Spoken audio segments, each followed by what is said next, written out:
Hello students, स्वागत है आप सभी का साइंस दीवाने विद्याकुल परिवार में। मैं शालिनी, आपकी बायोलॉजी एजुकेटर, आज आप सभी के लिए लेकर आई हूँ एक बहुत ही इंपॉर्टेंट टॉपिक जो कि है बंध्यता यानी इनफर्टिलिटी का। तो आज की क्लास में हम जानेंगे क्या होती है बंध्यता और यहाँ पर क्या क्या बंध्यता को दूर करने के लिए प्रौद्योगिकी का यूज किया गया है। तो जितने बच्चे आ गए सभी को गुड इवनिंग। चलिए स्टार्ट करते हैं। सबसे पहले हम यहाँ पर बंध्यता की डेफिनेशन को जानते हैं, आखिर इनफर्टिलिटी होती क्या है। तो देखिए, यहाँ पर हम जब भी बात करते हैं इनफर्टिलिटी की, ये आपके एक जनन स्वास्थ्य का, रिप्रोडक्टिव हेल्थ का एक लास्ट टॉपिक आता है जिसमें ये आपको पढ़ना बहुत ज़्यादा जरूरी है।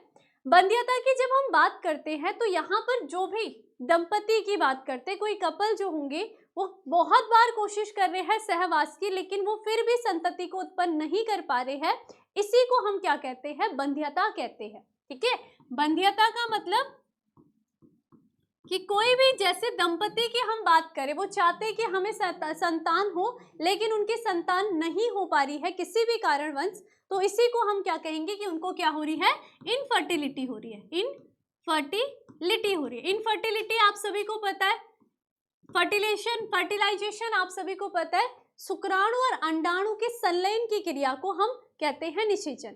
लेकिन ऐसे जो भी बंध्यता से पीड़ित होंगे उनमें आप देखोगे वहां पर फर्टिलिटी नहीं हो पा रही होगी कोई ना कोई कारण की वजह से, जिसके कारण वो जो नर और मादा होंगे उन्हें हम बंध्या कहेंगे और ये जो पूरी प्रोसेस होगी इसको हम बंध्यता कहते हैं। क्लियर बात हो गई है, समझ में आ गया है? ठीक है, अब यहाँ पर बात करते हैं हम कि ये जो बंध्यता होने के कारण है, इसका क्या क्या कारण है। क्या हम इसका दोष केवल महिलाओं को देंगे या फिर इसका दोष पुरुष को भी दिया जाता है? तो यहाँ पर बंध्यता के लिए दोनों ही बराबर के जिम्मेदार होते हैं। नर में भी किसी प्रकार की कोई कमी के कारण यहाँ पर उनकी संतति नहीं हो पाएगी और मादा में भी किसी न किसी कमी के कारण यहाँ पर उन दंपतियों में संतति उत्पन्न नहीं हो पाती है। तो चलिए यही हम बात करने वाले हैं इस टॉपिक में कि बंध्यता के कारण क्या हो सकते हैं। बंध्यता के कारण की जब हम बात करेंगे तो यहाँ पर मादा भी जिम्मेदार हो सकती है, मादा, ठीक है, और यहाँ पर नर भी जिम्मेदार हो सकता है। जब हम मादा की बात करते हैं तो मादा में हम ये देख सकते हैं कि यहाँ पर बंध्यता होने के क्या कारण है। क्या कारण है कि मादा एक संतति को जन्म नहीं दे सकती है? तो इसके ये कारण हो सकते हैं, या फिर क्या हो सकता है कि इनका जो जनन तंत्र होगा, ठीक है, जो पूरा जो फीमेल रिप्रोडक्टिव सिस्टम है, ये कहीं ना कहीं ठीक तरीके से विकसित नहीं होगा, यानी कि इसके या तो गर्भाशय में किसी प्रकार की कोई कमी होगी, वो जो गर्भाशय परत होंगी वो ठीक प्रकार से नहीं बन रही होंगी, और इसका रीजन ये हो सकता है हार्मोन्स डिसबैलेंस। ठीक है, इसी के साथ अगर बात करेंगे या फिर फैलोपियन नलिका की अगर बात करते हैं, इसमें किसी प्रकार का कोई ब्लॉकेज होगा या फिर मादा में किसी प्रकार के अंड जनन की क्रिया नहीं हो रही होगी, तो ये सारे रीजन है कि वो उस महिला को किससे पीड़ित कर रहे हैं, बंध्यता से पीड़ित कर रहे हैं। तो मादा के केस में हमने कहा या तो जनन तंत्र क्या है, अविकसित है। अविकसित का मतलब यानी कि इसके हम कह सकते हैं गर्भाशय में किसी प्रकार की कमी है, गर्भाशय परत नहीं बन रही होगी, ये कारण हो सकता है। क्लियर, गर्भाशय परत में किसी प्रकार की विकृति है, या फिर फैलोपियन ट्यूब में, फैलोपियन ट्यूब की अगर हम बात करते हैं इसके कारण हो सकता है यहाँ पर किसी प्रकार की विकृति उत्पन्न हो रही हो, ठीक है, और या फिर हम ये कह सकते हैं कि महिला में आर्तव चक्र ही ना चल रहा हो, ठीक है, या फिर हार्मोन्स डिसबैलेंस की वजह से आर्तव चक्र में यहाँ पर क्या हो, यही नहीं हो रहा होगा, ठीक है, और या फिर हम ये भी कह सकते हैं अगर आर्तव चक्र नहीं हो रहा है तो इसका मतलब महिला में अंड जनन की क्रिया ही नहीं हो रही है। तो ये सारे कारण होते हैं एक महिला को बंध्या बनाने के लिए। Concept clear? ठीक है, अब उसी तरीके से क्या सारा का सारा दोष हम महिलाओं में डाल देंगे? नहीं, जब परीक्षण किया जाएगा तो कहीं ना कहीं दोष पुरुष में भी आ सकता है, ठीक है।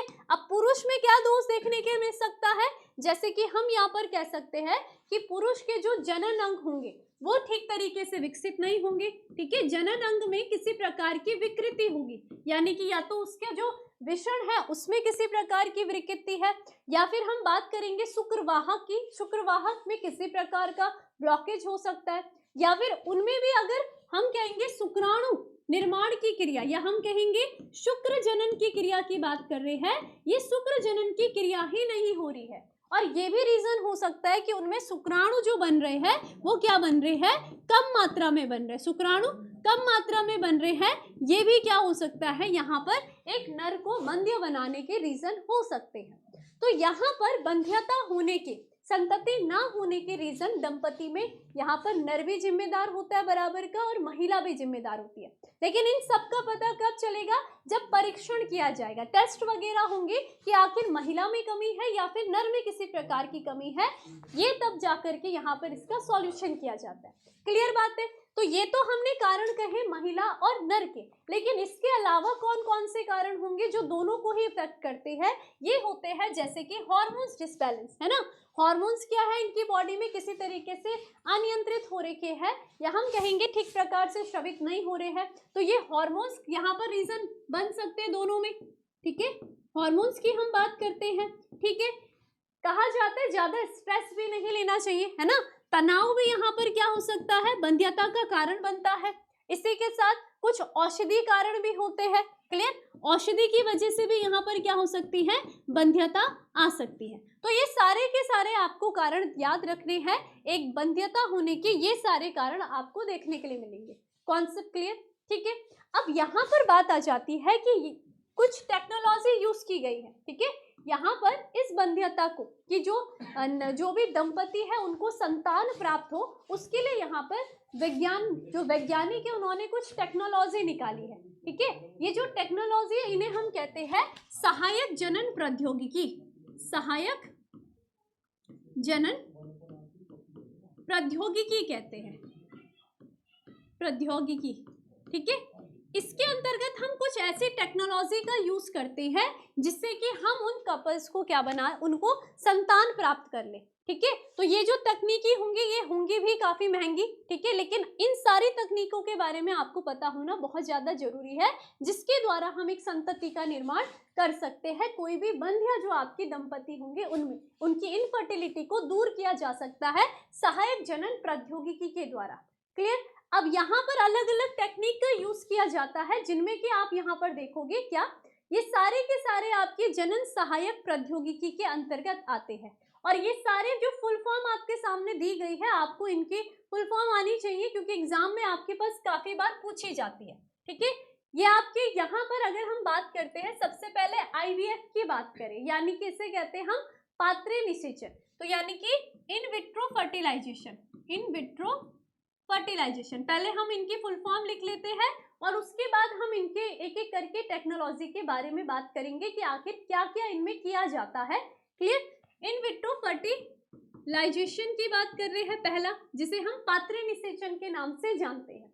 दूसरा आपके पास ईटी दिया गया, ईटी की फुल फॉर्म होती है आपकी एम्ब्रियो ट्रांसफर, एम्ब्रियो ट्रांसफर यानी कि आपका भ्रूण स्थानांतरण हम इसको कहेंगे। क्लियर। उसके बाद आता है यहाँ पर जिफ्ट आ जाता है, ZIFT, जेड मतलब जाइगोट। ठीक है, zygote intra fallopian transfer, fallopian transfer की बात करते हैं। क्लियर, यानी कि इसका मतलब आपका होता है कि युग्मनज, जाइगोट का मतलब युग्मनज, अंतः फैलोपियन स्थानांतरण। क्लियर बात हो गई। उसकी बात करते हैं आईयूटी का बात, आईयूटी का बात होगा, आईयूटी की फुल फॉर्म है इंट्रा यूटेराइन, यूटेराइन ट्रांसफर। इसका मतलब क्या हो जाएगा कि यहाँ पर अंतः गर्भाशय स्थानांतरण। क्लियर। उसके बाद जिफ्ट की यानी गिफ्ट की बात करते, गिफ्ट यानी कि जी मतलब गैमेट, गैमेट यानी कि युग्मक, gamete intra fallopian transfer, fallopian transfer. ठीक है, इसका मतलब है आपका युग्मक अंतः फैलोपियन स्थानांतरण या युग्मक अंतः अंडवाहिनी स्थानांतरण। उसके बाद एआई की बात करते हैं तो ये आपका आ जाता है आर्टिफिशियल इंसेमिनेशन, इंसेमिनेशन की बात करते हैं यानी कृत्रिम वीर्य सेचन। क्लियर। आईसीएसआई की बात करते हैं तो ये हो जाएगा आपका intracytoplasmic, cytoplasmic sperm insemination, sperm insemination, insemination. Semination, ठीक है। उसके बाद आ जाता है IUI की बात करेंगे। IUI यानी कि intra uterine insemination, uterine insemination. ये सारी की सारी आपकी यहाँ पर आ जाती है जनन प्रौद्योगिकी के अंतर्गत। ये सारी के सारी आपकी क्या है, टेक्नोलॉजी है, ठीक है। और इन टेक्नोलॉजी का यूज करके हम क्या करेंगे, किसी भी दंपति को संतति प्राप्त करवाएंगे। क्लियर। अब कैसे यहाँ पर ये क्रिया विधि कराई जाएगी, इसको एक एक करके पढ़ते हैं, ठीक है। सबसे पहले हम यहाँ पर बात करने वाले हैं पात्र निषेचन की। ये जो पात्र निषेचन है, इन विट्रो फर्टिलाइजेशन है, इसके अंतर्गत आप यहाँ पर किस किस को पढ़ोगे, एक तो इसके अंतर्गत आपका एम्ब्रियो ट्रांसफर आ जाएगा और दूसरा आपका आ जाता है zygote intra fallopian transfer. Clear. और इसके साथ इंट्रा यूटेराइन ट्रांसफर, ये सब आप किस में पढ़ोगे, पात्र निषेचन में पढ़ोगे, जो कि किस में किया जाएगा, महिला में किया जाएगा, ठीक है। महिला यानी कि मादा के शरीर के अंतर्गत किया जाएगा ये सारी। यानी कि हम ये समझ सकते हैं कि अगर महिला में किसी प्रकार की कोई कमी है तो यहाँ पर उनके लिए जो टेक्नोलॉजी का यूज किया जाएगा वो आपकी IVF, ET, ZIFT और IUT, ठीक है। और इसी के साथ ये जो गिफ्ट की हम बात करें ना, ये भी टेक्नोलॉजी का यूज हम किस में करेंगे, मादा में करेंगे, अगर मादा में किसी प्रकार की कोई कमी होती है। उसके बाद जो आपकी नीचे की जो 4 प्रोसेस दी गई है, एक आपकी यहाँ पर AI दी गई है, ICSI दी है और IUI दी गई है। ये 3 प्रोसेस का यूज तब किया जाता है जब आपके नर में किसी प्रकार की कोई कमी होती है। क्लियर। अब यहाँ पर जब हम एक एक करके इन टेक्नोलॉजी को पढ़ेंगे तो हमें क्लियर होता चला जाएगा कि किस कमी की वजह से हम इस टेक्नोलॉजी का यूज कर रहे हैं। क्लियर। तो चलिए सबसे पहले हम बात कर लेते हैं यहाँ पर पात्र निषेचन की। तो देखिए पात्र निषेचन के अंतर्गत हम यहाँ पर जो निषेचन की क्रिया होती है वो शरीर से बाहर शरीर जैसी परिस्थितियां उत्पन्न करके नर और मादा युग्मक के संलयन की क्रिया करवाते हैं, ठीक है। तो हम पात्र निषेचन के अंतर्गत कैसे महिलाओं में पात्र निषेचन की क्रिया होगी, ऐसी महिलाएं जिनमें या तो फैलोपियन ट्यूब में किसी प्रकार की विकृति हो रही होगी, ठीक है, या फिर उसमें अंडोत्सर्ग की किसी प्रकार की कमी होगी, तो यहाँ पर बाकी उसके जो अंग होंगे, जैसे कि हम उसके गर्भाशय की बात करेंगे, वो बिल्कुल अच्छा है। तो अब यहाँ पर पात्र निषेचन में हम सबसे पहले उस दाता महिला से, ठीक है, हमने दाता महिला से क्या लिया, अंडाणु को लिया शरीर से बाहर, ठीक है। और यहाँ पर दाता जो पुरुष होगा उससे क्या लेते हैं, शुक्राणु को लेंगे, ठीक है। तो शुक्राणु को लेते हैं, क्लियर बात, ठीक है। दाता पुरुष की बात करेंगे, ठीक है। दाता पुरुष से हमने शुक्राणु लिए और इनका हम यहाँ पर क्या करेंगे, इनका जो संलयन कराएंगे, ठीक है। यहाँ पर जो संलयन की क्रिया होगी वो लैब में हो रही है, ठीक है, इसलिए हमने इसको पात्र निषेचन का, और जो इससे उत्पन्न संतति होता है उसको टेस्ट ट्यूब बेबी के नाम से भी जानते हैं।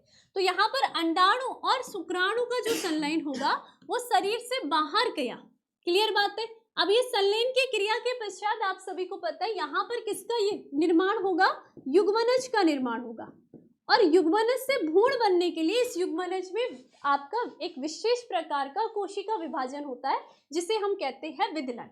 विदलन जब इस युग्मनज में होगा तो इसमें अलग अलग स्टेजेस आती है। पहले ये युग्मनज 2 कोशिका बनेगा, फिर 4 कोशिका बनेगा, 8 कोशिका बनेगा, फिर 16 कोशिका, इस तरीके से 32 कोशिका और एक भ्रूण में परिवर्तित हो जाता है ना। जो भी आपके 16 कोशिका से ऊपर होगा वो सब भ्रूण में अंतर्गत आ जाता है। तो यहाँ पर अब 2 टेक्निक की जाएगी।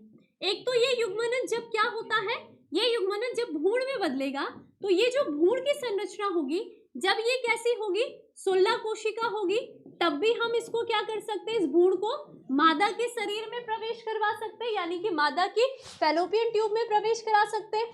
और दूसरी स्थिति ये होगी कि जब ये क्या होगा, 16 कोशिका से अधिक भ्रूण होगा तो इसको हम क्या करेंगे, गर्भाशय में प्रवेश करा सकते हैं। Concept clear. या तो हम इस भ्रूण को 16 कोशिका का जब होगा तब तो हम इसको फैलोपियन ट्यूब में प्रवेश कराएंगे, और अगर 16 कोशिका से अधिक चला गया, 32 कोशिका से अधिक हम बात कर रहे हैं, तो हम उसको कहाँ डाल देंगे, गर्भाशय में डालेंगे। क्योंकि मैंने अभी कहा कि मादा की फैलोपियन ट्यूब में थोड़ी बहुत कमी होगी, लेकिन उसका जो गर्भाशय है वो बिल्कुल अच्छे तरीके से परिपक्व है, तो वो आसानी से क्या करेगी, उस भ्रूण का जो आगे परिवर्धन की क्रिया होगी वो उसी मादा के गर्भाशय में हो सकती है। तो यहाँ पर पात्र निषेचन में दो टेक्निक अपनाई गई हमने। एक हम यहाँ पर अपनाते हैं किसका, या तो हम क्या कर रहे हैं, इस जो भी हमने बाहर निषेचित जो आपका युग्मनज था, जब ये कैसा था 16 कोशिका होगा, जब 16 कोशिका है तो हम यहाँ पर किसका यूज करेंगे, आपके जिफ्ट प्रोसेस का, ZIFT जिफ्ट का प्रोसेस करेंगे, यानी कि इसको हम कहते हैं zygote intra fallopian transfer. Intra fallopian transfer करते हैं, फैलोपियन ट्रांसफर करेंगे। हमने क्या करा, जो बाहर उपस्थित युग्मनज था, जो शरीर से बाहर बना हुआ युग्मक था, उसको हमने इस तरीके से सिरिंज की सहायता से मादा की फैलोपियन ट्यूब में स्थानांतरित कर दिया। ठीक है, अब वो फैलोपियन ट्यूब में ही आगे अन्य कोशिकाओं में टूटता रहेगा, भ्रूण में बदलेगा और उसके पश्चात वो खुद ही क्या हो जाएगा, माता के गर्भाशय में अंतःरोपित हो जाएगा। क्लियर बात है। उसके बाद जो 16 कोशिका से अधिक की हमने बात करी, 16 कोशिका से जो अधिक होगा आपका भ्रूण, उसकी जब हम बात करेंगे तो यहाँ पर हम जिस टेक्निक का यूज किया जाता है उसे हम कहेंगे IUT। IUT का मतलब हो जाता है इंट्रा यूटेराइन ट्रांसफर। तो यहाँ पर यूटेराइन यानी कि कहाँ, सीधा गर्भाशय में ही हम क्या कर रहे हैं, उसको ट्रांसफर कर रहे हैं। तो ये दोनों के दोनों प्रोसेस आपकी आ जाती है पात्रे निषेचन के अंतर्गत, और इसके पश्चात जो बेबी बनेगा वो आपका क्या कहलाएगा, टेस्ट ट्यूब बेबी कहलाएगा। कॉन्सेप्ट क्लियर है। ये मतलब नहीं है टेस्ट ट्यूब का कि आपने टेस्ट ट्यूब में ही पूरा बेबी बना दिया, नहीं, केवल निषेचन की जो क्रिया की है वो शरीर से बाहर शरीर जैसी परिस्थितियां उत्पन्न करके वो क्रिया हुई है। क्लियर। बाकी जो युग्मनज बना उसके बाद की जो प्रोसेस है वो मादा के शरीर के अंतर्गत ही होगी और शरीर के अंदर ही वो शिशु का निर्माण होगा, और ये क्या कहलाएगा, आपका पात्रे निषेचन कहलाता है। कॉन्सेप्ट क्लियर हो गया है, पहली प्रोसेस क्लियर। चलिए अब आ जाते हैं हम दूसरी प्रोसेस की बात करते हैं। दूसरी प्रोसेस होती है गिफ्ट। गिफ्ट मतलब एक तरीके से आप समझते हो कि हम गिफ्ट देते हैं किसी को, है ना। तो ये जो गिफ्ट प्रोसेस का यूज किया जाएगा ये भी मादा में ही किया जाता है। किस में किया जाएगा, मादा में किया जाएगा। अब यहाँ पर बात ये आ जाती है कि कैसी मादाओं में हम ये प्रोसेस को करेंगे। तो देखो, गिफ्ट प्रोसेस ऐसी मादाओं में किया जाएगा जो मादाओं के शरीर में अंड जनन की क्रिया नहीं होती है, अर्थात जिनके शरीर में अंडाणु का निर्माण ही नहीं हो रहा है। तो अगर उनकी बॉडी में अंडाणु ही नहीं बन रहे हैं तो फिर शुक्राणु किसके साथ निषेचित होंगे। तो ऐसी महिलाओं को गिफ्ट दिया जाता है। गिफ्ट किसके द्वारा दिया जाता है, किसी और महिला के अंडाणु को दिया जाएगा गिफ्ट के तौर पर। तो यहाँ पर जो आपकी क्या होती है, कोई दूसरी जो महिला होंगी, ठीक है, कोई जो दूसरी महिला होती है, ठीक है, महिला होगी जिसे हम क्या कहेंगे, दाता महिला कहेंगे।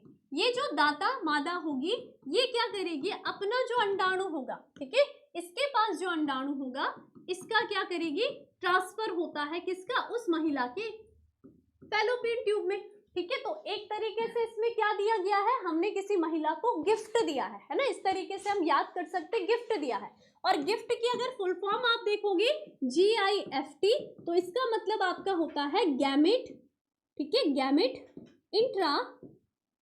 Intra fallopian transfer, fallopian transfer.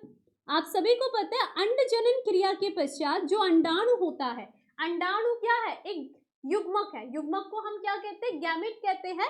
तो वो फैलोपियन ट्यूब के एम्पुला क्षेत्र में ही आता है। तो यानी हम जब उस दाता महिला से, इस टेक्नोलॉजी में हम जिस दाता महिला से उस अंडाणु को ले रहे हैं, तो हम उस अंडाणु को लेकर के दूसरी महिला के कहाँ स्थानांतरित करेंगे, फैलोपियन ट्यूब में ही स्थानांतरित करते हैं। उसके बाद फिर क्या होगी, निषेचन की क्रिया होगी और फिर जाकर के वो महिला भी क्या हो जाती है, माँ बन जाएगी। क्लियर बात है। तो यहाँ पर गैमेट यानी कि युग्मक इंट्रा फैलोपियन ट्रांसफर आपको ध्यान रखना है। गिफ्ट और जिफ्ट में आपको अंतर याद रखना है। जिफ्ट जो था वो जाइगोट का था, ठीक है, जब निषेचन की क्रिया हो गई तो वो जाइगोट बनता है, लेकिन यहाँ पर निषेचन की क्रिया नहीं हुई, ये गैमेट हम दे रहे हैं, युग्मक को हम स्थानांतरित कर रहे हैं, इसलिए हमने इसको कहा है गिफ्ट। ठीक है, इतनी बात ध्यान रखना है। चलिए, तो इस तरीके से आप देख सकते हो यहाँ पर इस प्रोसेस में, इस टेक्नोलॉजी में ये क्या कर दिया, अंडाणु को इकट्ठा कर दिया। अब इस अंडाणु को सीधा मादा की फैलोपियन ट्यूब में डाल दिया जाएगा। Concept clear. ठीक है, अब चलते हैं आगे। आगे हम देखते हैं ICSI। ICSI का मतलब होता है इंट्रासाइटोप्लाज्मिक स्पर्म इंसेमिनेशन। तो अगर स्पर्म आया तो इसका मतलब यहाँ पर कहीं ना कहीं किस पे कमी है, नर में अगर किसी प्रकार की कमी होगी, कमी से मतलब यहाँ पर एक तरीके से इनमें हम ये कह सकते हैं कि इनमें जब क्या होती है, शुक्राणु की कमी होती है, शुक्राणु की कमी होगी। तो ये जो ICSI होता है ना, ये मतलब जो आपके वो जो ज्यादा एज के हो जाएंगे मेल, उनमें ये प्रोसेस किया जाता है, क्योंकि उनमें ये ठीक प्रकार से इंसेमिनेशन की क्रिया नहीं हो पाती है, जिसके कारण अब क्या किया जाएगा, उनके शुक्राणु को एक सिरिंज में भरा जाता है। ठीक है, पहले उन दाता पुरुष से शुक्राणु को लिया जाएगा, उन शुक्राणु को एक सिरिंज में लेकर के हम क्या करेंगे, दाता मादा के अंडाणु के अंदर अंतःक्षेपित कर लेते हैं। ठीक है, तो हमने यहाँ पर क्या लिया, दाता पुरुष से शुक्राणु लिए, पुरुष से शुक्राणु को लिया, क्लियर। उसके बाद दाता मादा से क्या लिया हमने, यहाँ पर दाता मादा से अंडाणु लिया।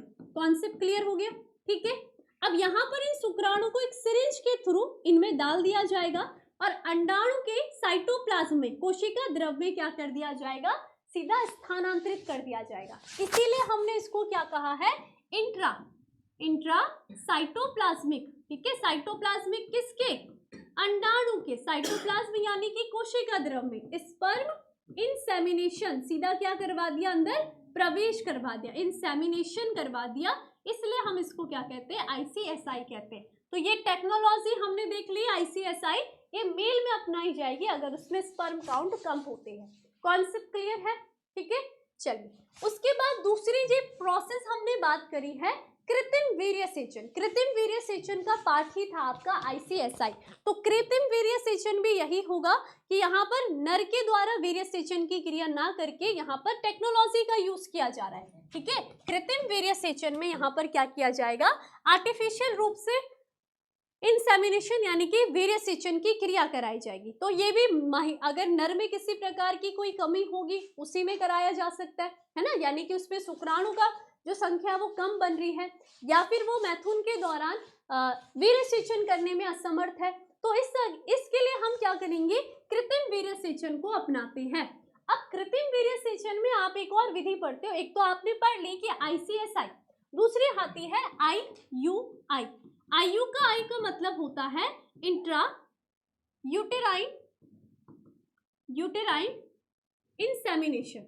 ठीक है, अब यहाँ पर क्या किया जाएगा इस प्रोसेस में, देखिए यहाँ पर वही सिरिंज में आपने शुक्राणु को भरा जाता है, दाता पुरुष से शुक्राणु लिए उसको सिरिंज में भर करके माता के गर्भाशय में वीर्य सेचन की क्रिया करवाई जाती है। ठीक है, तो कुछ इस तरीके से आप ध्यान रखोगे। यहाँ पर ये डायग्राम के माध्यम से आप देख सकते हो, यहाँ पर सिरिंज में आपने देखा शुक्राणु को डाला गया और सीधा क्या है, माता के गर्भाशय में वो स्थानांतरित किए जाते हैं, या हम कह सकते हैं उन्हें वीर्य सेचन के लिए छोड़ दिया जाता है। तो ये कहलाता है आपका IUI।